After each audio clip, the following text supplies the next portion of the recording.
Ladies and gentlemen, Rigathi Gachagua finally unveiled his party, DCP party, and there were reactions. Indeed, the goons, as usual, invaded the party, tried to disrupt the launching of this party, but they were overpowered by Gachagua security details. They were overpowered by the people. They were overpowered by Gachagua supporters. And they were very, very lucky to escape. I don't know whether they were hurt, but I'm sure listening vile watu wanasema pale ua inamaanisha kwamba watu walikuwa tayari kuwapeleka jogomeo. Ladies and gentlemen, I want you first to watch this short clip to see what actually happened here. Then you tell me, who sent these goons? What were they coming to do? And what is all this, ladies and gentlemen? Why is Gachagua being opposed so much? Why? Watch these guys first.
So, ladies and gentlemen, that was the scenario at DCP launch.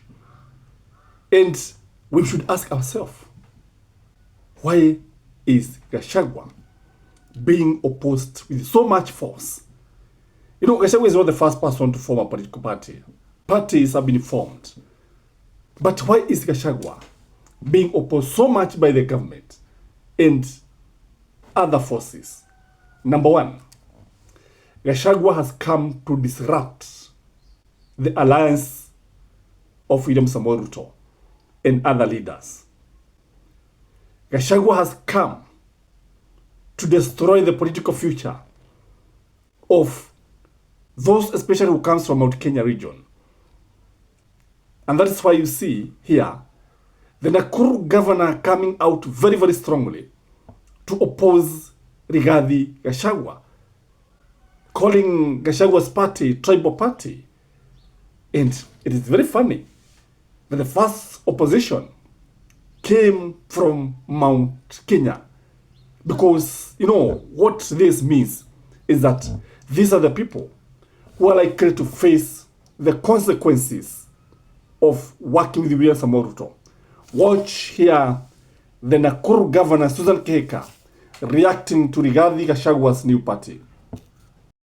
Ni kazi itaongea, hatutakuwa na maneno mingi. Na ndio hata mimi nikiona kuna wengine sasa wanazunguka wakitengeneza chama za kabila, za ukabila. Mimi nikiwa governor wa county ya Nakuru nasema nataka kuona watu wakiletwa pamoja, sio watu wakigawanyishwa. Sisi we cannot go that direction. We are one county that is very diverse, na hatutaitikia tukuje hapa tukorogwa tukorogwe kwa ukabila, na ni sisi tunajua ile shida tunakuaga nayo kama Nakuru County maneno ikiendelea hivyo. Kwa hivyo watu wangu wa Nakuru County, tafadhali sisi tuendelee kukaa venye tumekaa, tukae na amani, tukae be very peaceful, na tusiitikie mtu atoke na huko kwenye anatoka akuje kutukoroga hapa. Wacha tuendelee kufanya kazi pamoja.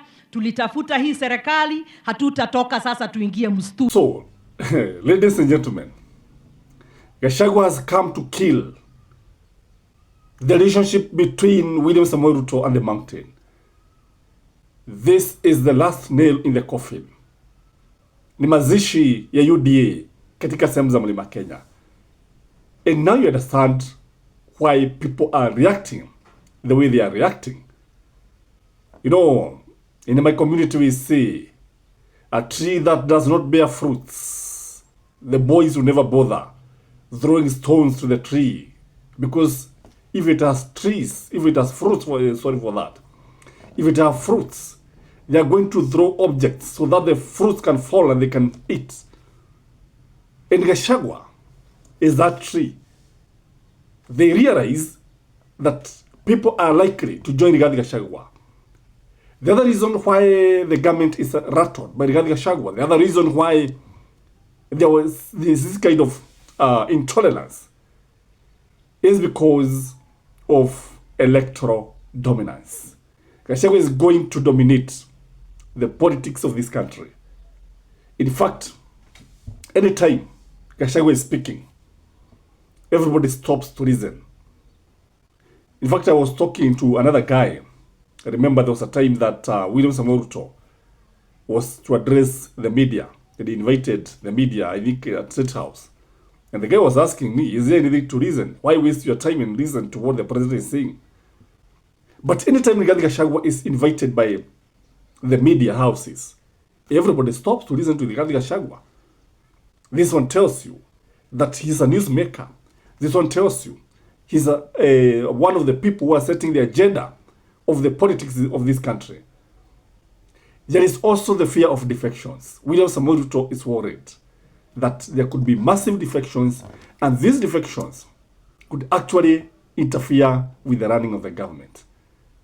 They could interfere with William Samoei Ruto's way of doing things. They could put the country into an election mode, and they could put this country into a situation where everybody will now believe that William Samoei Ruto is going home. I told you, siku hizi watu wanasalimiana one term. Maybe you can like the video and write one term. If if you feel that Rigathi Gachagua and William Samoei Ruto are going to compete and Gachagua is likely to have the last laugh. What I know is that the government understand, the state operatives understand very clearly that Gachagua may not vie for the presidency, but is going to endorse two people. Either Kalonzo Musyoka or Matiang'i. And if he's going to do that, he is going to take, I think, 6 point something million votes. And when you remember the anger that is in this country, when you remember the Gen Z, the way they are angry with this government, then you have all the reasons to understand why the government is not happy with Rigathi Gachagua. When I look at Rigathi Gachagua, I think the only problem I have with Rigathi Gachagua is that the people he named as officials, I think I have a problem with these guys. Maybe Malala is okay, is a deputy party leader. But the others, I think he need to bring new blood. He need to bring guys who actually can bring votes.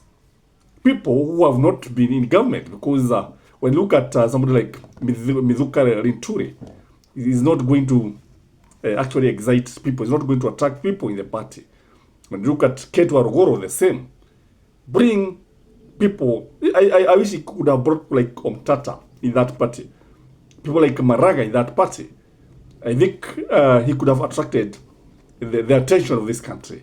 Because the management of a political party is very, very important as far as democracy is concerned, because these are the people who decide who get the nomination by that particular party. Ladies and gentlemen, I don't know what you think, but from where I sit, Gachagua has embarked on another journey. But we have one question that we are asking. Are people going to join this party en masse? The only thing that would give Rigathi Gachagua hope is that Mount Kenya already is a vacuum. Jubilee was there, but when you look at it, Jubilee is just a pale shadow of its good self.